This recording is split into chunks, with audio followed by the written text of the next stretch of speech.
We were each called to this place, this time in the season. You may not yet know the rhyme or the reason. You may not feel, think, or believe in the same things I believe in, but we've been asked to show up. Show up from wherever you are from. You can come here to be free. Bring your full self, both your head and your heart.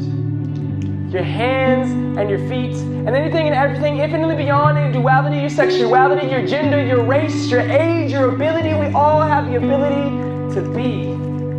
Without you, I'm incomplete. Without you, there is no we. I need you not just to survive, but to thrive, to come fully awake and alive with potential and possibility.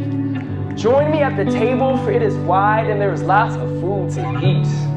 So show up and be fed and feed others, satiating a different kind of hunger, fueling the fire in our bellies. No matter where you've been or what you've done, all will be well when we're all welcome to laugh, cry, dance, write, breathe, and bleed into the margins and follow the call to the farthest reaches of who we are. Whether you run, walk, crawl, even if you fall, we fall in love. Just show up. Show up to answer a call to justice, to transform both the soul and the bodily world the soul inhabits. Show up with all your awkwardness and bad habits. Show up with your doubts and questions, knowing here you can ask them. Show up with your wounds and scars. We all have baggage. Just know that together you can unpack it. This is no mistake. You are not here by accident. You are the only you there ever has been. You are not the magician, you are the magic. So show up. In this place here, where there's no grace period, there's only grace, period.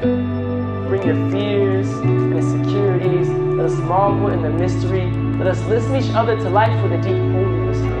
Can you hear it? Can you hear it? That's the sound of the genuine within you. The spirit stirring near you, but if you don't show up, how can anyone hear you? Show up. Even if you don't know for certain, you may have the truth and healing for which this world is searching. In this grand universe, we are but small workers, but with a big purpose. Because of our hearts widening the circle, hearts that are broken, hearts that are open, so a little light can shine through, a little hope for the hopeless. Wherever you go, simply know the spirit of this place goes with you. So go. Ready with sleeves rolled up, always growing, never fully grown up. Ready with all your heart, mind, body, and soul. Simply show up. Thank y'all. That's my encouragement to you all. Yeah. Much love to everybody. Yeah. That's what it's all about, y'all. We gotta show up to create this world together. Thank y'all so much for showing up today. Yeah. Thank you, Joe. What a powerful way to kick off today's conversation. Hello, and thank you for joining us. Welcome to today's webinar, Art to Bridge Divides, presented by Arts Midwest and Welcoming America as part of the National Week of Conversation. I'm Torrie Allen, President and CEO of Arts Midwest. At Arts Midwest, we believe in the power of creativity to inspire and to unite. We also believe that while creativity is innate within each of us, it also holds great power as a tool to support community and come together. Right now, our communities need all of us to harness our collective creativity, to bridge divisions and to heal. That's why we're here today and why we're joining a growing coalition of hundreds of other bridging organizations as part of the National Week of Conversation. I'm joined by Rachel Perić, Executive Director of Welcoming America, whose organization has been critical to this national movement and who will be moderating today's conversation with our talented panelists of arts leaders. Take it away, Rachel.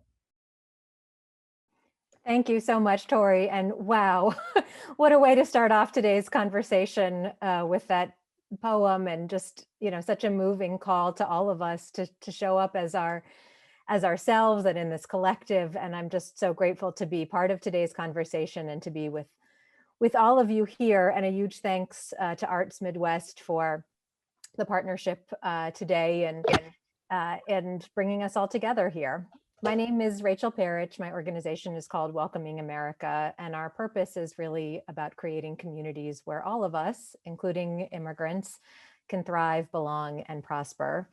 And a few years ago, we started on a project, a collaboration with Art Place America, looking at the power of artists to bridge divides in our communities and to foster places where everyone can truly belong. And what we saw again and again through that work was stars really lighting the path for all of us in communities among artists and culture shapers and creative placemakers who form together into a bright constellation of work happening all over this country to cross some of our deepest divides and to really counter some of the efforts to divide us. And I'm so thrilled today to be joined by 5 incredible artists who are going to be sharing their experiences, their insights, their stories with you. And I hope and I know that you're going to leave as inspired as any of us can be in this moment where we face so many challenges. But I think again and again, this work affirms the power of our innate creativity as human beings to transcend the challenges in front of us. So we're going to begin just with what I'm thinking of as a little bit of a virtual gallery walk, listening to some of the experiences of the folks that are with us today, who we've asked to share a moment from their work that really encapsulates the power of art to transcend divides and humanize us to one another. And we're going to head back first to Joe Davis as our first storyteller. Over to you, Joe.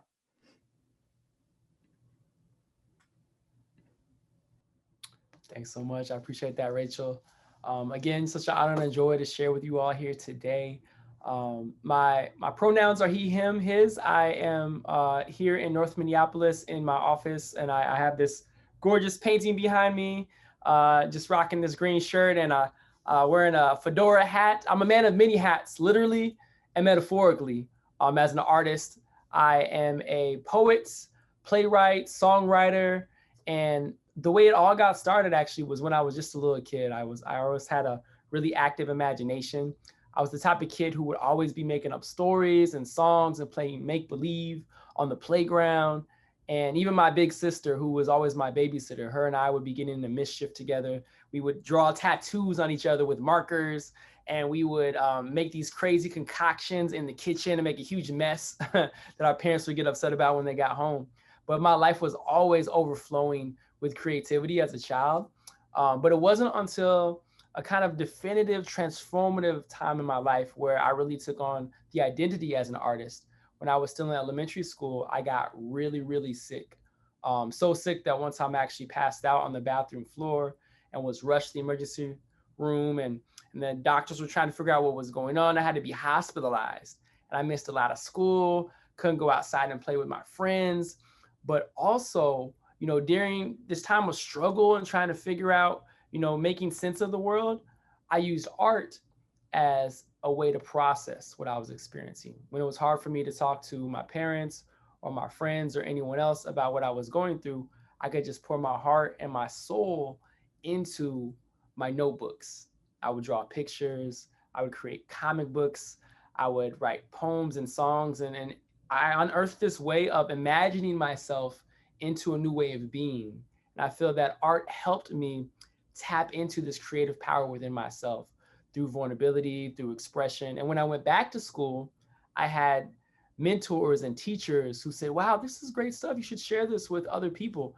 And of course, I didn't want to share at first because I was like, what? These are my innermost vulnerable feelings. I don't know if people are going to judge me or make fun of me. I don't want to be embarrassed in front of all my peers. But I'll never forget some of those first times that I started to share the art that I created, and how when I did share, people came up to me and said, wow, I never knew that about you, or wow, I had a similar experience, a similar struggle, similar story. I started to realize that by me being vulnerable through my art, I also gave other people permission to be vulnerable. I gave other people permission to share their stories of struggle and triumph and healing. And I made that decision, even as a young child. I was like, wow, if I can just touch one person's life through sharing what I have to offer, then this is what I want to do. And that's the whole reason why I'm an artist.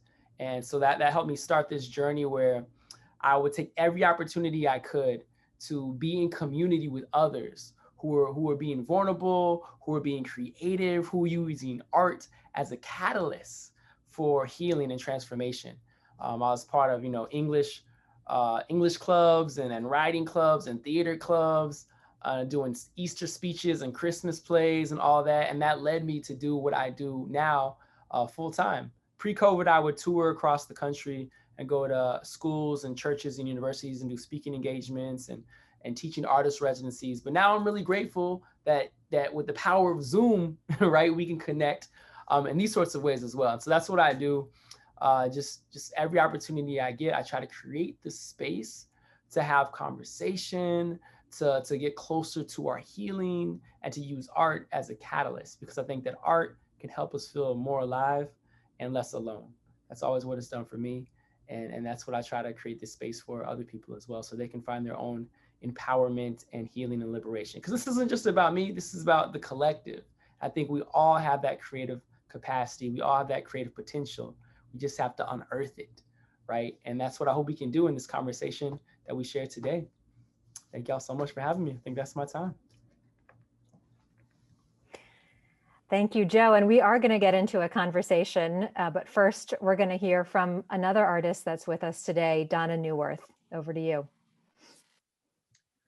Oh, hello. I'm so pleased to be showing up with all of you here today. Thank you, Joe. You're a tough act to follow, but I'll do my best.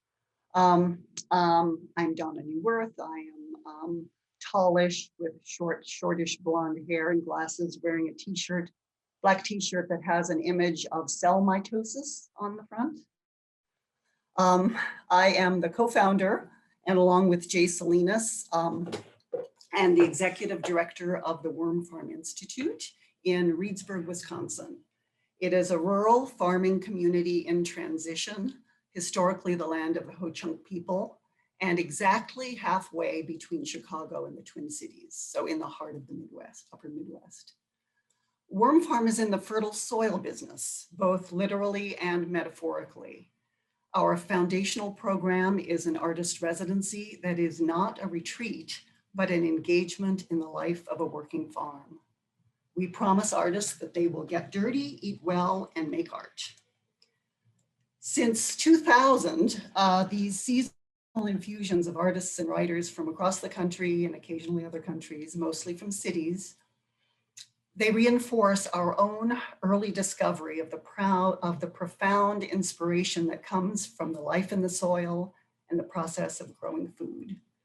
Over time, ambitious public programs have grown out of this fertile intersection of art and agriculture along the rural-urban continuum. Since 2011, we have hosted the Farm Art Detour. It's a 50-mile self-guided drive through working farmland of Wisconsin's driftless region, punctuated by site-responsive temporary artwork, pasture performances, roadside poetry, local food, and more. This 10-day fall agricultural excursion, it's now a biennial, invites both local residents and urban visitors, we call them detourists, into the landscape that supports all of us and where chance encounters happen organically. The image to my left, I think, is called Monday is Wash Day by Wisconsin artist Brenda Baker.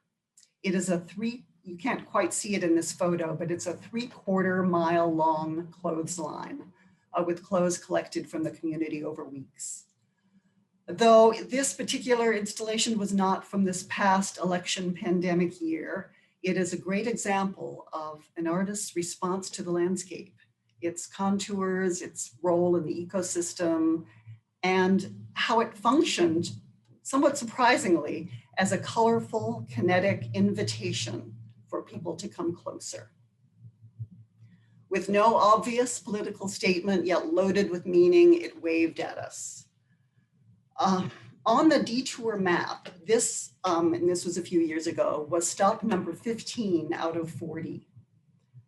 Typically, Folks come along this 50-mile excursion, and it takes several hours. And typically after exploring a stop, folks get back into their own cars or on their bikes, and they meander to the next stop a mile or two down the road.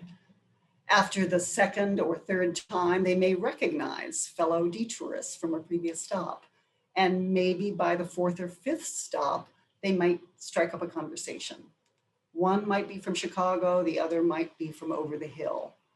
They meet in a beautiful, neutral outdoor space that either signifies or actually is land on which we all depend, punctuated by the work of an artist. Somehow, a moment is shared among strangers at a time when this is less and less common. To put it in larger context, 80% of what any farmer grows all over the world will go to an urban consumer. And as one of our heroes, Wendell Berry, said, how we eat determines in a large part how the world is used. So ultimately, city dwellers play a significant role in shaping our rural communities, and that includes the widening gulf between us. For the past 10 years, through this detour program, the rural roadsides of Sauk County, Wisconsin have been enlivened by visual art, performance, poetry, and participatory events and installations that provoke, puzzle, and inspire in areas often overlooked by cultural institutions, while bringing necessary attention to what farmers do every day and what, significantly, they might do tomorrow. Small towns and local businesses benefit economically, new alliances are formed.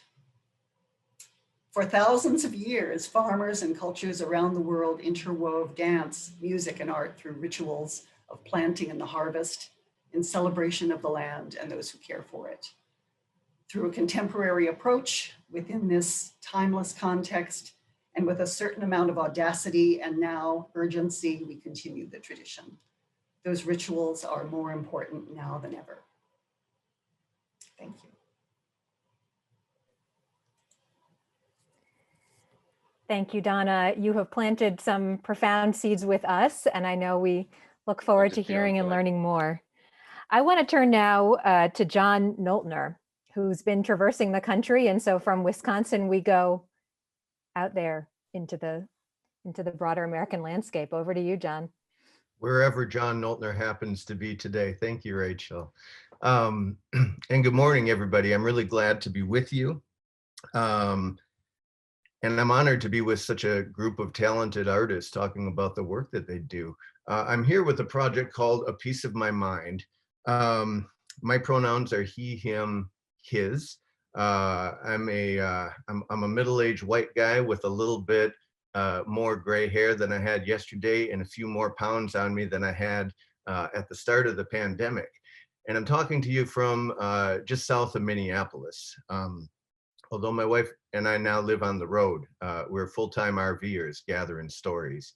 And this project called A Piece of My Mind, I've always been a freelance photographer shooting for national magazines and Fortune 500 companies. And about a dozen years ago, two things were going on in my life. And the first is that my soul was getting hungry. I was frustrated with the quality of our national dialogue, all the things that can ask us to look at what separate us in the world. And I wondered if I could use my photography and storytelling instead to remember what connects us. And the second thing that happened back around 2009 is, I like to say, the economy handed me some free time. The world of freelance photography changed quickly and dramatically. And if I was a better business person, I would have used that time to look for new clients. But instead, I started working on this little personal project that has now turned into my life's work. So basically, we've been traveling the country, encountering people from all different backgrounds, asking them, what does peace mean to you? How do you work towards it in your life? And as I do this, there are three different audiences that I consider. And the first is myself, because as I sit with these people who may be Holocaust survivors, they may be undocumented immigrants, they may be people who've been through the prison system, or somebody who's had a terminal diagnosis. As I sit with these people and hear their stories, I'm learning every time I engage with somebody new. I'm gaining a broader understanding of the world around me and how other people experience it. The second audience in this process is the person I'm sitting with. And my hope is that through this process of engagement, through this process of intentional listening, as we do these long form interviews, that people will feel heard and seen and valued. And then of course, the final audience is the broader public, because we'll share these stories. We share them on a website for A Piece of My Mind. We share them in social media. We've created 2 books with a 3rd one coming out this fall. And pre-pandemic, we were sharing these, we have 4 traveling exhibits that we bring around to public spaces, to colleges, to community centers, to libraries. And we use these stories to help people remember what connects us. So the images that you're seeing here, when George Floyd was killed in Minneapolis last year, that happened about 10 miles north of where I live. And although I was very content to stay isolated like so many other people during the pandemic, I couldn't not show up into that space. You know, if I claimed to be an ally of any sort, I needed to show up, as Joe would say, even if I didn't exactly know what I was going to do. So we set up a small studio at 38th in Chicago for in the days right after George Floyd was killed. And we simply asked people who were there, what do you want to say? You know, we took a black and white portrait. We wrote down people's quotes of 25 words or less. And we just opened it as a community listening process to be able to hear what was on the hearts of people, to be able to help them and others see themselves in new ways and articulate some of the pain and frustration that people were experiencing. And then we created a video with some of Joe Davis's music. And then we projected these images on a building to the north, about 10 blocks to the north, as public art to help people see the stories and understand. So since then, my wife and I sold our house. We've hit the road full time. We're traveling across the country to find creative solutions to some of our most challenging issues, and to remember in a polarized world what it is that connects us. I'm really glad to be with you. Thanks for joining us today.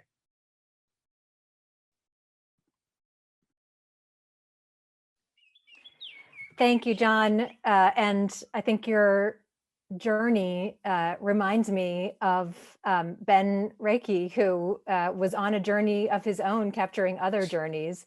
So I'm really delighted to now turn the mic over to you, Ben, to talk about your work. Thanks, Rachel. And thanks so much to everyone else who's on this panel, John, Joe, and Donna.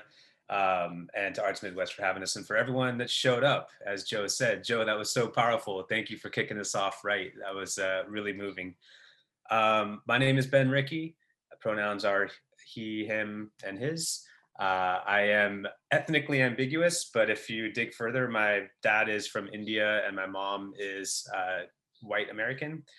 And so I grew up going to Sikh temple and to Presbyterian church on alternating weekends. And I think that those 2 different viewpoints culturally helped me grow up understanding what it was like to see things from the other's point of view. And the long journey led me being able to make a film like The Reunited States that follows people on the journey of bridging our divides and trying to understand and see and hear each other better.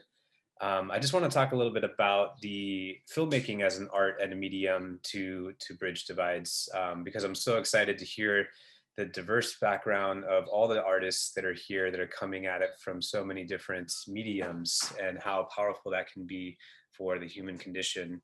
You know, for me, the journey of being a filmmaker started similar to Joe's, just as a kid, like making stuff in the backyard with my friends and kind of emulating, you know, our favorite Indiana Jones movies and Star Wars films.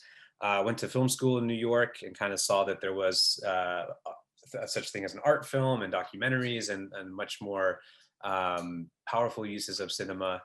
and was working on independent films, through most of my 20s, and kind of trying to find that balance between, commercialism and meaning and purpose in using the medium to reflect the ills of society, but also be very entertaining, first and foremost, because it's slightly different in that than some other art forms, in that the cost of production is quite high, and the period to make content is very long. And so this all culminated in making a film in 2016 called The Ashram, that I did in India, that was sort of a spiritual thriller. And what I thought was going to be this great experience ended up being this very traumatic experience. And it was partially because some of the collaborators that, we're working with, and just really taught me how important it is to choose the stories that you tell that are worth telling and worth fighting for, because there's art, as in with life, is very unpredictable, and you can't always control what happens to you, but you can control how you react from it, right? And so I came out of that experience, really struggling to understand what it means to be an artist and why we do what we do, if because the thing that we haven't touched on as much is that it's very difficult life, like, to pursue the arts, because it's not, doesn't always pay very well. There's a lot of sleepless nights, there's a lot of doubt, and it can be a hard road. And so to think of what is important enough to be here in that journey, and what are the stories that are worth telling, it really recalibrated why I would do this, because you might spend 2 years on a project that ends up being 90 minutes of other people's times, and that's a really crazy time trade-off. And so I started to realize that I want those 90 minutes to count. I want them to impact people deeply, and hopefully help change the way we see the world around us and we see each other. And so it sort of made me double down on, the power of cinema as a vehicle into the human condition. And, if you think about it, cinema is a combination of art forms. It's literature, theater, photography, music, soundscapes. And it for that reason can hit you from all different senses. And then there's, of course, the power of story, which is one of the earliest art forms of sitting around the fire and trying to make sense of the world around us.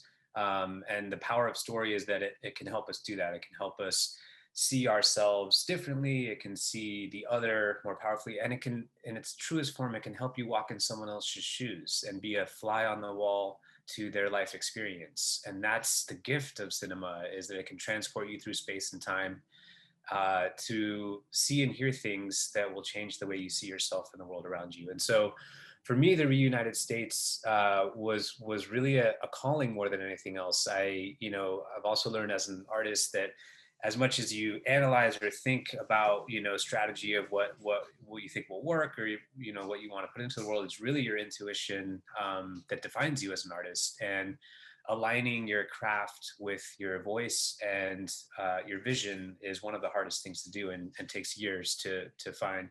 And I guess in life in general, like what your purpose is, what gives you the most meaning in life. And so for me, it was really seeing Susan Bro, who was the mother of Heather Heyer in Charlottesville, who was killed when the car drove through the crowd of counter protesters. I saw her speak at an event, and it really struck me that she was able to talk about the need to have difficult conversations in order to avoid further violence.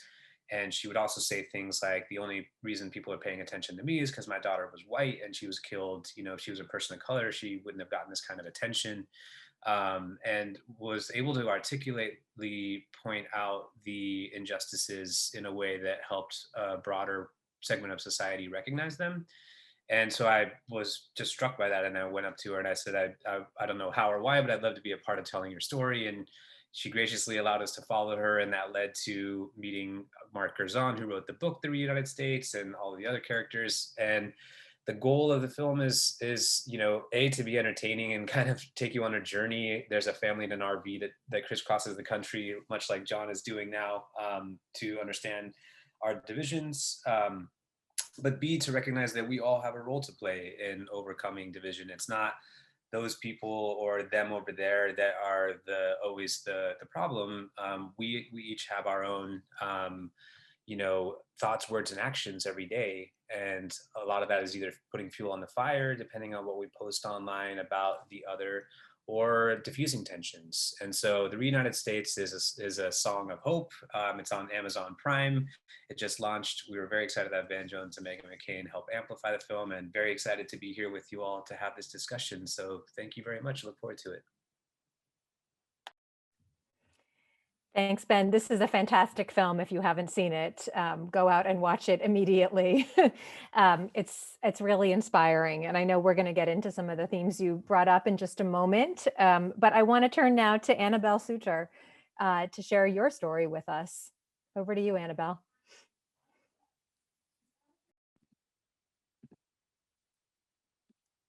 Hi, everyone. Sorry, I'm just having some trouble getting my video started. I'm not sure why. There we go. Thank you. Thank you very much for the introduction, Rachel, and thanks to all the other panelists. My name is Annabel Soutar, and I'm speaking to you from outside of the United States and the Midwest. I live in Montreal, Quebec, Canada. And I'm in the basement of my house here, which looks like a professional studio because my husband is an actor. So I have some white blinds behind me. I'm a white, late 40s woman using the pronouns she and her, and I'm wearing a black top. So thank you for inviting a Canadian to be part of this panel. I am a documentary playwright. And I do have some connection to the United States because I was lucky enough to study at Princeton University in the 1990s. And actually, it was a very important part of my decision to become a documentary playwright because I've had the honor to be at Princeton when the African-American playwright and actress and teacher, Anna DeVere Smith, was performing her first documentary plays at the regional theater in the town of Princeton called the McCarter Theater. And I came to Princeton to study history and politics and journalism. And to use an expression that Donna used, I took a detour. I love that expression. Guess I became a detourist in a way when I saw the work of Anna DeVere Smith in the theater. Because I was interested in journalism because I thought it was one of the best media to address polarization in our society. But when I saw Anna's plays, and for those of you who aren't familiar with her, she's a stunning actress and writer who goes into communities where there are racial conflicts with a recorder, interviews people involved in deep political, social, and racial conflict, and uses that verbatim testimony on the stage, which she performs in one-woman shows in order to get us to have difficult conversations and to not resolve conflicts, but to because I think that's maybe idealistic as an outcome, but to get us to come to the table and have those conversations. And why the theater can allow us to do that, I think, is because it allows us to hear the other in a way that we can see their perspective of the world. And the best metaphor for that is to see an actress like Anna, who's a kind of tall, big-boned African-American woman, play a multiplicity of roles on the stage, sometimes up to 45 characters on the stage, in which every moment she moves through their portraits on stage, she shows how much she's listening to each person she plays, even if she disagrees strongly with the people she's playing. So I left Princeton and came back to Quebec in the mid-90s. Quebec, for those of you who might not know, sometimes a deeply divided society because we're a francophone province in an anglophone country. And within Quebec, we have a deeply divided society between English and French. And I, as an anglophone minority, I came back to Quebec and realized how polarized we were, and that documentary theater could be an excellent tool to help us to have conversations about that. So for the past 20 years, I've basically been running a theater company called Porte Parole Productions. Porte Parole means spokesperson in French, devising plays that can help Quebec move through important conversations. But I've also had my eye on what's going on in the United States, because when I was at Princeton, I mean, it's hard to believe this, but I found the United States to be very polarized back in the 90s. And recently, in 2016, I became interested in the run-up to the election in 2016, how divided Americans were and how they were expressing that division. And along with my colleagues, Alex Ivanovich and Brett Watson, devised a documentary series called The Assembly, which you can see an image of here. Of 6 people sitting around a table, 2 people in the center, my colleagues Brett and Alex, moderating a discussion between 4 people who disagree absolutely about politics, but who are invited to the table to attempt to have a conversation. And this play was created in response to the 2016 primaries in your country and the election and the divisiveness in the country. And even though the participants at this table are Canadians, we've done this play now all over the world, in the United States, in Canada, in Sao Paulo, Brazil, in Munich, Germany. We've been invited around the world to do it because I think people feel all over the world that we are in absolute gridlock when it comes to having political discourse, and that we have to use all the tools at our disposal today to address that polarization, and that theater can be a very powerful tool to do that. So yeah, we're hoping to continue this to come back to the United States soon, and certainly I'm honored to be part of this conversation today and to hear about how other artists are using their art forms to address polarization. Thanks so much for including me. Thank you, Annabel. I'm just so struck in hearing all of your stories. What a gift your work is in terms of the products of what you've created, and helping us transcend these divides, but also the sense of purpose that each of you bring with you into these acts of creation. And I think, being reminded to come back to our own sense of purpose in this moment is the greatest gift of all. And so I'd love to just spend a little time with where that purposefulness comes from and why it matters in this moment. And one of the reasons that we're having this conversation is because of this national event that's happening. And Annabel, thank you for taking us out of the United States and zooming us into a global context, and just reminding us that these conversations about polarization and our deepest divides are happening all over the world. But here in the United States, we're celebrating the National Week of Conversation and thinking in a solutions way about this moment for our democracy. And I would love to just hear your perspectives on why the work that you're doing, why your purpose in this moment matters for our democracy. And maybe we can begin with Donna. I'm just really captivated, particularly by the rural-urban divides that you talked about, and wonder if maybe we could start there. And welcome everyone to jump into the conversation as well. Sure. It's a huge subject, and we've been through such a polarizing year, but these divides that we personally inhabit, the rural-urban divide, has been with us for a long, long time, and it's growing. But I think that there are opportunities to reach those people who are not necessarily involved in the arts.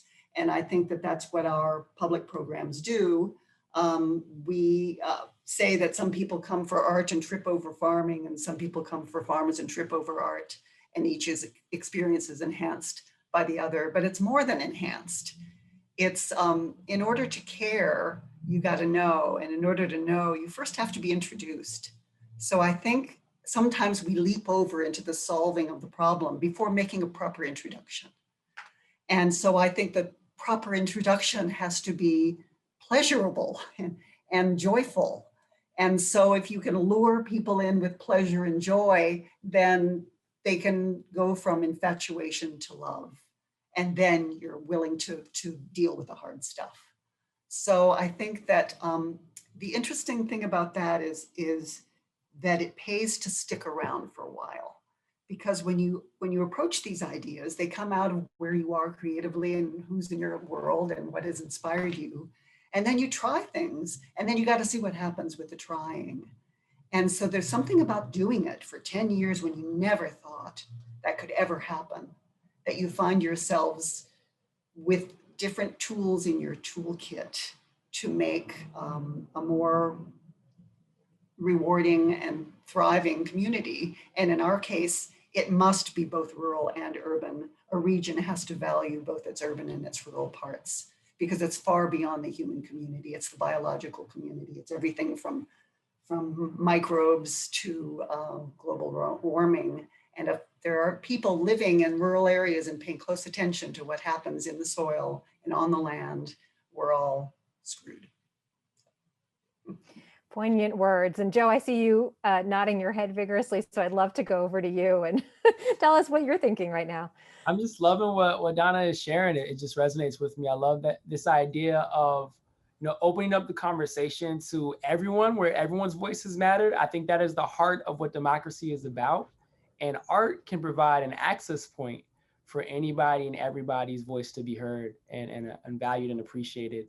I think that, you know, you talk about alluring, right? Alluring people in. I think art is so invitational. One of my mentors taught me a long time ago that art that proposes to have all the answers isn't art, it's propaganda. And so as an artist, I always try to lead with questions and be invitational. I don't propose to have any of the answers, really. I'm really curious, and I want to learn people's stories. I want to learn what they're thinking, what they're feeling, because I know that makes me better. And so what my invitation always is through music and poetry and theater is, how can we listen long enough to hear the humanity? How can we be present to one another's stories and to see a reflection of ourselves and others? I think that's how we create this community, this collective, where we can all flourish, we can all thrive. But I think it has to start where we can listen long enough to each other and see ourselves in each other and find those commonalities, and also stay present even when there are differences and when there are things that we're like, hey, I don't really agree with that, but can I commit to still being in a relationship? And so how can we create that type of space? I think art is one way to do that, to create that type of space for each other. So.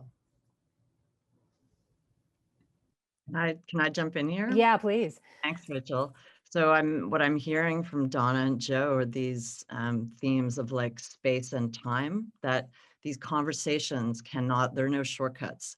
And I think that's why art is important, because often in other arenas, there's just simply not the time and the space to allow us to get to the kind of humanity that Joe just mentioned. And so the question is, as artists, do we sometimes become siloed and marginalized as mere entertainers and sort of window dressing to society? Or are we allowed to take our place in the center of public discourse and be considered like a kind of philosopher kings within our society, that our contribution, even though we can spend a lot of money and take a lot of time and seem really flaky, can our contribution be considered absolutely essential to move forward as a political body? When Obama first got elected, he did a call out on his social media. He said, I want to hear from everybody out there about how I can address how polarized we are. And even though I was Canadian, I wrote back and I said, you should employ documentary theater artists, and maybe Anna DeVere Smith, maybe you know her, maybe she's well known enough, and put her in your cabinet, okay? And get her to go around the country interviewing people and sharing that testimony through art. And I bet you it's going to help you. Of course, he didn't answer, but but that's just because I'm just one of millions of people. But I truly believe that. I truly believe we should be considered in that we have that kind of impact and that we could help politically. I mean, I'll just say in response to that, as somebody that works on an issue of policy. I have seen time and time again the power of what happens when artists are at the center of the conversation, or part of the table of people coming up with solutions in a community. It just it creates that opening that you've all talked about, but also creates the ability to think past what is now. And I think on so many different fronts, that is what is deeply needed, and that we don't often get to if we don't have that critical, I don't know, mindset, talent, contribution at the table. John or Ben, I would love your perspective on what this moment means for our purpose here.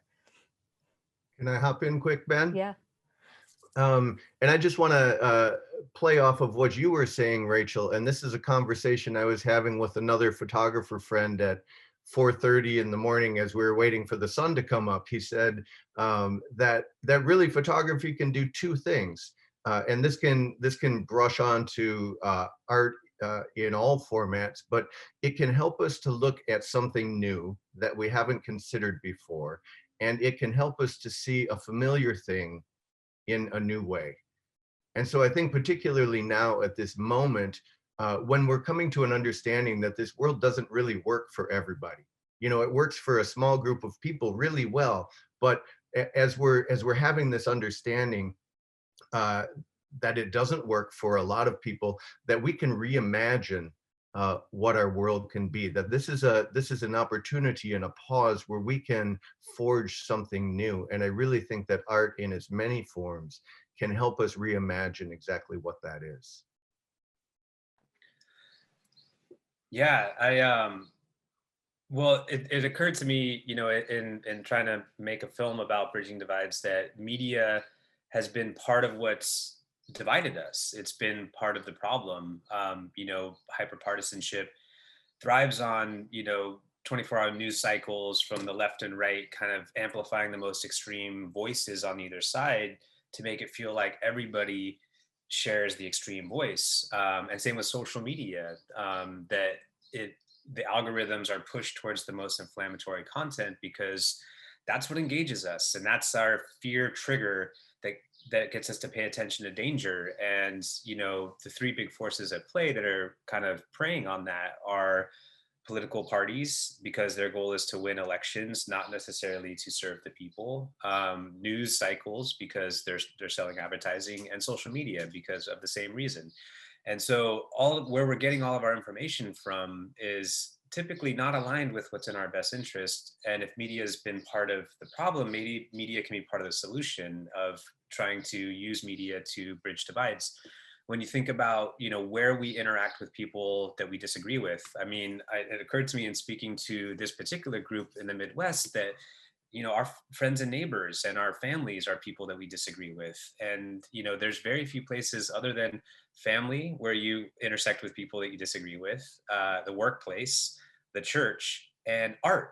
Those are the things that kind of bring people together across divides. And so there is an important role that this can play in getting people to look at the same thing and spark a conversation. And, I do think that so as someone who lives in Los Angeles and sees, sort of the liberal Hollywood fervor that can happen around it, and people feeling like there is a left-leaning bent to these things, I think it is important to look at how we include all perspectives in the conversation. And I just saw this movie In the Heights that came out this past week, and I was blown away at this, massive scale feel-good musical, about immigrant culture and how it's very accessible and one of the funnest movies I've seen in a while. So if you all get a chance, go check it out.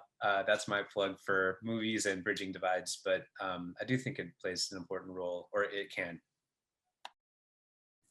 Well, this is a conversation I feel like we could all have for days. There's so much to just peel back in all of the depth that you're speaking to. But I think, for folks that are out there that are thinking practically, what's something that I can do, maybe something I can do differently as a practice, whether I'm an artist or somebody looking to engage with artists, what advice do you have in this moment? Is there something that you suggest as a behavior or new skill set that people can pick up to work with in this moment? Annabel, we'll start with you. Sure. Obviously I'm going to say this as a theater practitioner, but I think the and the pandemic has made this difficult, but having face-to-face encounters with people who have different experiences or who disagree with you. And as I think it was Ben mentioned, that could be somebody in your very family because we're polarized deeply within our communities and with in our small social circles. But to attempt to leave our comfort zones and to go to places where we don't share the same vision of the world. And you don't have to travel abroad to do that. That can be in your own backyard. And just to engage someone in a conversation. I just feel we don't give enough credence to those small chats that can actually shift our perspective, but mostly just show a gesture that we care about how people see the world, and that we're not afraid of the conflict that's going to arise out of that. Because I think sometimes we can try and have those conversations and be sort of superficially agreeable and try and create consensus. But I think it's important to embrace conflict and to allow yourself to say to someone, I disagree with you, and here's why. And we can still stay at the table. We can still stay in the alleyway and have that conversation. But just, again, we keep quoting you, Joe, just show up with your baggage and allow yourself to disagree, but to stay there. And I think I'll just end by saying, I think for those of us who work in the arts, one of our biggest concerns is that we have become ghettoized as artists. And when we gather people together to watch our work, they all think similarly to us. So I think we need to go out of our way to bring people into our spaces who are from the other side of the political, social, racial divide. And that's difficult because we're basically pigeonholed as being largely left-wing, progressive, and urban. And I think, Donna, I salute the work you do to try and bridge that divide. It takes a lot of imagination. Donna, maybe we'll just go over to you. Any words of wisdom?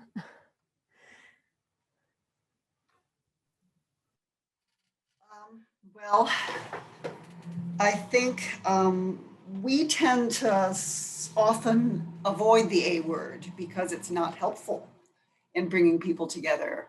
But what the discovery we have made, and again, we're former urban people that have chosen a rural way of living, and so we bring our baggage with us, but we've learned over time that it's universal that people are fascinated by what a creative mind and nimble hands and attention will do and why they do it.